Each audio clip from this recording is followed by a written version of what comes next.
시청자 여러분 안녕하십니까.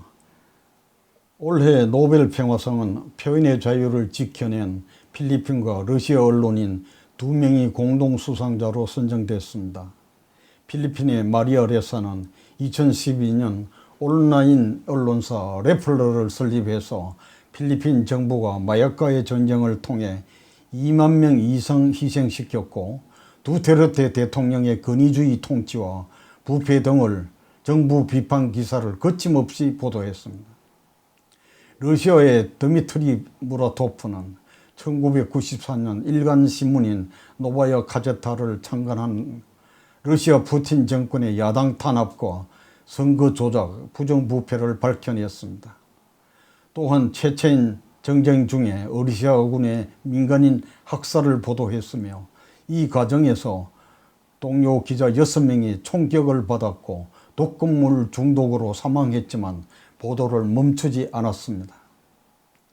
노벨위원회는 수상자 레사와 무라토프는 무소불위의 권력을 휘두르는 독재 정권을 상대로 목숨을 걸고 사실을 취재 보도하며 용감하게 싸웠다고 평가했습니다. 이 2명의 언론인이 올해 노벨 평화상으로 선정된 것은 표현의 자유를 위해 투쟁해온 언론인들을 대변한 것이라고 밝혔습니다.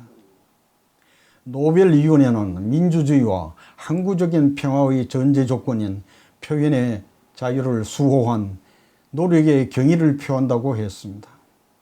민주주의와 언론의 자유가 점점 더 불리한 조건에 직면하고 있는 세상에서 표현의 자유를 옹호하는 모든 언론인의 대표자들이라고 했습니다. 이번 언론인이 받은 노벨 평화상은 각별한 의미가 있습니다. 무엇보다 독재 정권에 맞서 언론 본연의 사명인 표현의 자유와 인권을 중시하는 민주주의를 지키기 위해 치열하게 싸워온 전 세계 모든 언론인들에게 보내는 특별한 찬사이며 격려의 메시지가 담겨 있습니다. 언론인의 노벨 평화상 수상은 1935년 독일의 전쟁 재무장 실태를 고발한 독일 기자 카를 폰 이후 86년 만입니다.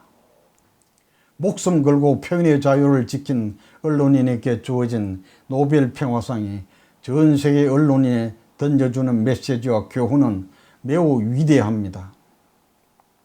국경 없는 기자회와 전 세계 언론단체와 유엔 국제기구들은 이번 수상을 환영하면서 아직도 전 세계 곳곳에서 언론의 자유와 민주주의가 위협받고 있다는 증거라고 지적했습니다. 노벨 평화상이 권력 비리를 감시하고 표현의 자유를 지키기 위해 분투해온 언론인에게 주어진 사실은 그동안 언론징벌법을 통과시키려는 집권 여당을 향해 시사하는 바가 매우 큽니다. 여당이 언론징벌법 제정을 밀어붙이다가 언론 탄압이라는 국내외 여러 언론단체들의 거센 반발에 부딪히고 있습니다. 그동안 국내 모든 언론단체는 물론이고 세계신문협회와 국제언론인협회, 국정 없는 기자회 등 해외 언론단체까지 잇따라 비판의 목소리를 냈습니다. 유엔 인권 최고 대표 사무소가 한국 정부에 깊은 우려의 서한을 보냈을 뿐만 아니라 정부 기구인 국가인권위원회도 헌법상 언론의 자유를 위축시킬 우려가 있다고 지적했습니다. 특히 언론중재법 개정안에서 독소 조항과 불균형적 요소로 매우 모호한 조항이 광범위하게 표현의 자유를 침해할 우려가 있다고 지적했습니다. 국제인권법을 근거로 허위사설을 금지하기 위한 수단으로 표현의 자유 자체를 제한하는 것은 부적절하다는 입장을 재차 강조했습니다.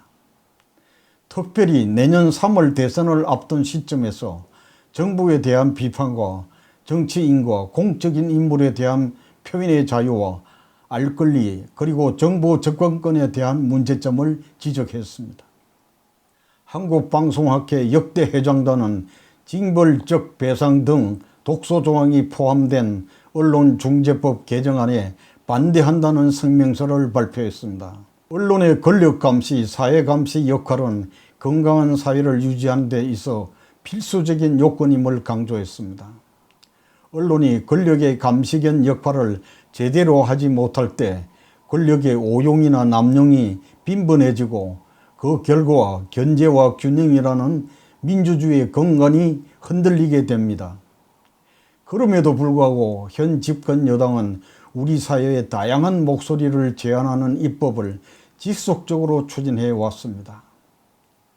명백한 허위가 아닌 한 참된 진실 규명을 위해 다양한 의견들이 제시되어야 함에도 불구하고 정부 여당이 싫어하는 목소리를 원천적으로 배제하려 한다는 비판이 사회 각계에서 제기되고 있습니다. 국제언론단체인 국정원은 기자회는 물론 독립적 국가기관인 국가인권위원회마저 언론중재법안에 문제가 있다고 비판의 목소리를 냈습니다. 진정한 언론개혁에 부합하는 개정안을 만들고자 한다면 지금이라도 정치권은 현업단체들의 목소리를 들어야 합니다. 특히 최근 논란의 중심에 있는 언론중재법 개정안은 언론 보도 내용과 관련해서 그것이 고의 또는 중과실로 인한 허위 조작 보도로 판단될 경우 언론사를 상대로 손해 최대 5배에 이르는 징벌적 손해배상을 청구할 수 있도록 이러한 조항을 포함하고 있습니다. 이는 외형상 언론 보도로 인한 피해를 줄이기 위한 방편으로 보이지만 실질적으로는 성역 없는 의혹 제기를 통한 언론의 권력 감시 기능을 현저히 위축시킬 수 있는 독소 조항인 것입니다. 현재 문제가 되고 있는 언론중재법 개정안은 언론을 쉽게 위축시킬 수 있는 모호한 용어 적용이 깔려 있습니다. 더구나 언론사 스스로 진실된 보도임을 입증해야 한다는 입증 책임 구조로 인해 언론의 의혹 제기를 치명적으로 위축시킬 것이 분명합니다.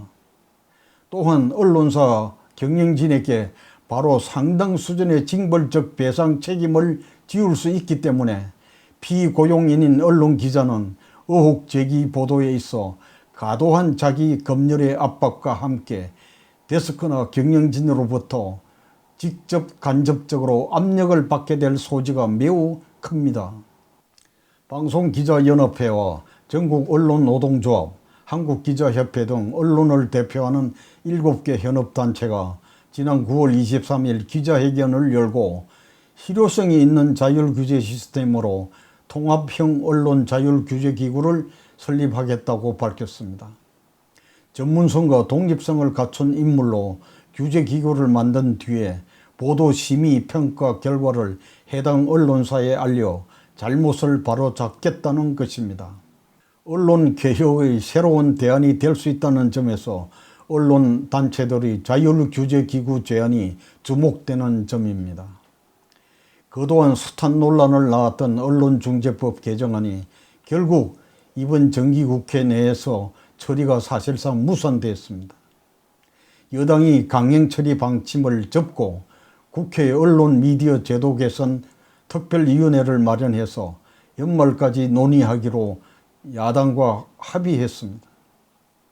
그러나 국제사회와 국제기구까지 반대하는 유연적 조언이 담긴 만큼 처리 연기가 아니라 아예 폐기 처분하는 게 마땅하다는 여론이 팽배합니다. 이미 문재인 대통령도 언론이나 시민단체, 국제사회에서 이런저런 문제 제기를 하고 있기 때문에 충분히 검토할 필요성이 있다고 했습니다. 야당과 합의 없는 강행 처리에 부정적인 입장을 밝힌 셈입니다. 주무장관이 문화체육관광부 장관도 정부가 할 일은 언론 자유를 최대한 보장하는 것이라고 했습니다. 이번 노벨평화상이 언론인 수상으로 결정된 사실은 국내 언론계 학자들과 국제적 비난에도 언론중재법 개정안을 밀어붙이려는 집권 여당에 던지는 메시지가 막중해 보입니다.